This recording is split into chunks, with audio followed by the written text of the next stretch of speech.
Following developing news out of Portsmouth, we're still waiting to hear from the jury on the verdict in the Stephen Rankin murder trial. Yesterday, Rankin told jurors about his encounter with 18-year-old William Chapman in the Walmart parking lot. It was on Frederick Boulevard in April of 2015.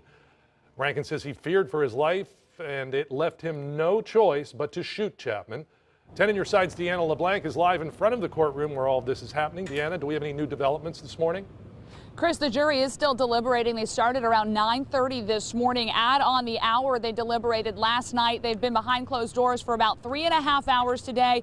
No new developments on the jury side, but a bit of excitement in court this morning when a close supporter of William Chapman's mother came forward. The judge called her up to speak with him because she says she interacted with a juror in front of the courthouse this morning. Of course, the judge instructed everyone that's been in the courtroom not to have any contact with a juror.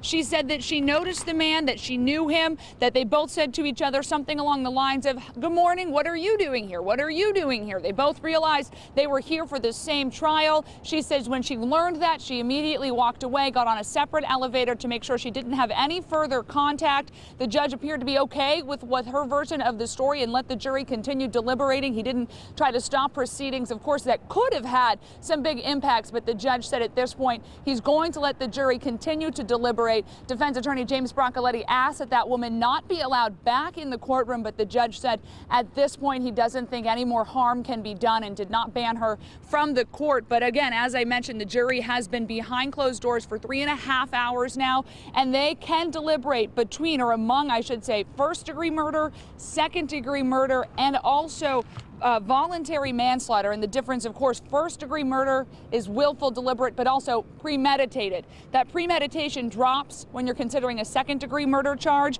And voluntary manslaughter, the easiest way to explain that is that is more a crime committed in the heat of passion, in the heat of the moment, without that willful, deliberate premeditation that first-degree murder carries. As soon as we have any information from the jury, if there's a verdict or they have any questions for the judge, count on us to bring you live updates throughout the day. Live in Portsmouth, I'm Deanna LeBlanc. 10 on your side.